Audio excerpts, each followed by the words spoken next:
네, 여러분 안녕하세요. 잠실 위트난의원 김상태 원장입니다. 오늘은 너무 말라서 고민인 환자, 마르면서 살도 잘 안 찌고 항상 소화도 안 되고 전반적으로 몸이 약한 그런 환자의 치료법 및 체질 개선에 대해서 얘기해 보겠습니다. 너무 잘 체하고 살도 안 찌고 그래서 각종 검사, 내시경 검사나 혈액 검사나 심지어 CT 같은 것도 다 찍어봤는데도 이상이 없어서 기능성 위장장애를 진단받고 그냥 나는 이런 체질인가 보다 하고 사시는 분들이 있어요. 그러다가 이제 정말 미주신경성 실신이라든지 그렇게 하면 한번 쓰러지거나 너무 기운이 없어가지고 도저히 일상생활에 지장이 커지면은 그때 몸을 좀 보호해야 되나 하면서 한약을 드셔보시는 환자들이 있죠. 저 같은 경우는 이런 마른 환자들, 선천적으로 워낙 마르고 살이 거의 쪄본 적이 없고 소화의 기능 저하가 좀 심한 환자들을 많이 보고 있습니다.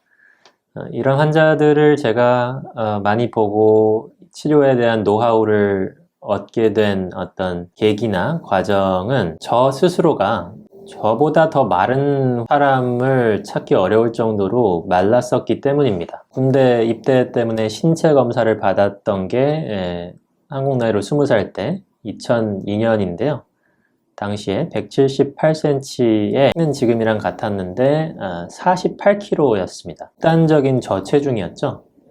사실상 체중만으로도 거의 공익근무요원이나 면제를 받아야 될 정도로 저체중이었는데 현역 판정을 받았습니다. 근데 어쨌든 체중 자체는 178에 48kg였어요. 당시 제가 가지고 있던 증상은 식사량이 적고 적고 싶어서 적은 게 아니죠. 많이 안 들어가니까 적은 거고 약간의 불면증, 신경 쓰는 일이 있으면 잘 체하고 살도 조금 찌워놓으면 바로 빠지고 그런 증상들이 있었죠. 그러다가 그 이후에 제가 조금 스트레스 받는 일이 생긴 다음에 가슴 답답증, 음식이 목 쪽에서 위장으로 안 넘어가는 듯한 여기 딱 얹혀있는 듯한 그런 증상들, 이런 증상들도 생기고 꽤 오랜 기간을 고생을 했었습니다. 그러다가 제가 이제 한약 치료를 하고 스스로 한약 치료도 하고 운동도 하고 하면서 그 체질적인 약점을 몇 년에 걸쳐서 극복을 했는데요. 그 과정에서 생긴 노하우를 한의사가 된 다음에 환자분들에게 적용을 하면서 치료를 하고 있습니다. 마른 환자들은 노력을 해도 살이 안 찌는 경우가 많아요. 노력을 조금 했더니 살이 찌더라. 그러면은 이제 치료 대상이 아니고요. 그 전까지 좀 기회가 안 돼서 운동도 안 하고 많이 안 먹다가 말랐던 것이고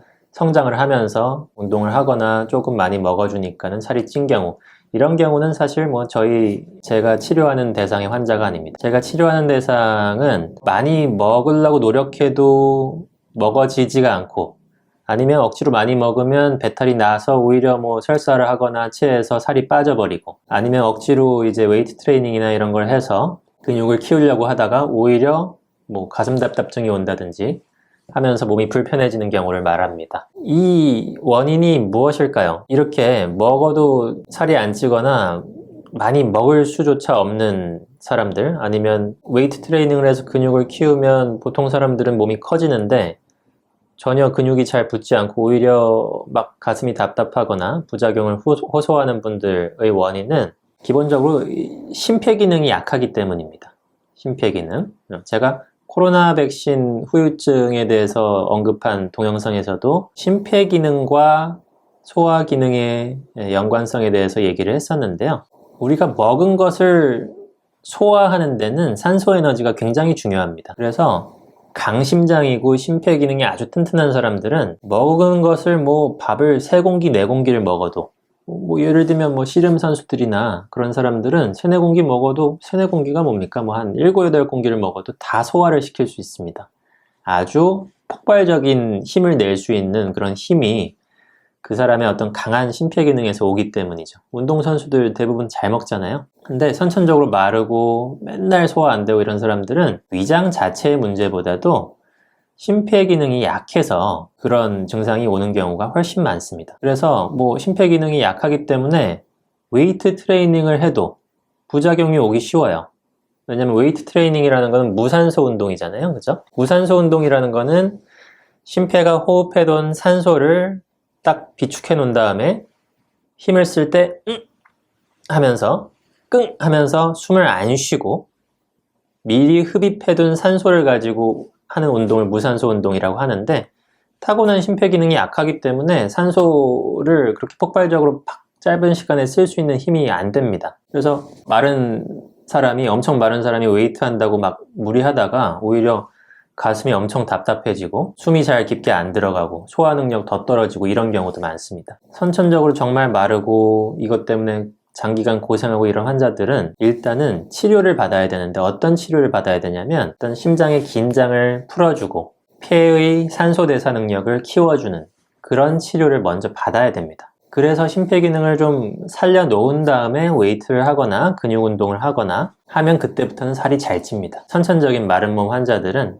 엉뚱한 시도를 하지 마시고 일단은 자기가 왜 이렇게 살이 안 찌는지, 왜 나는 많이 먹을 수가 없는지, 그리고 이렇게 심폐기능이 약하고 심장이 잘 긴장하는 체질이면 수면 불량도 굉장히 많아요. 쉽게 예민해지거나 스트레스를 좀 받으면 그날 밤에 잠을 못 자고, 그럼 피곤해서 그 다음날 또 기운도 안 나고 식욕도 안 생기고 이런 악순환에 빠지는 것이죠. 심폐기능이 약하다 혹은 심장이 잘 긴장한다, 이런 거는 달리 말하면 성격적으로도 조금 예민해질 수 있다는 겁니다. 근데 이게 내 타고난 성격이라고 생각하시지 말고요. 대체로 마른 사람이 조금 더 예민하다고 느끼는 게 크게 틀린 말은 아니죠.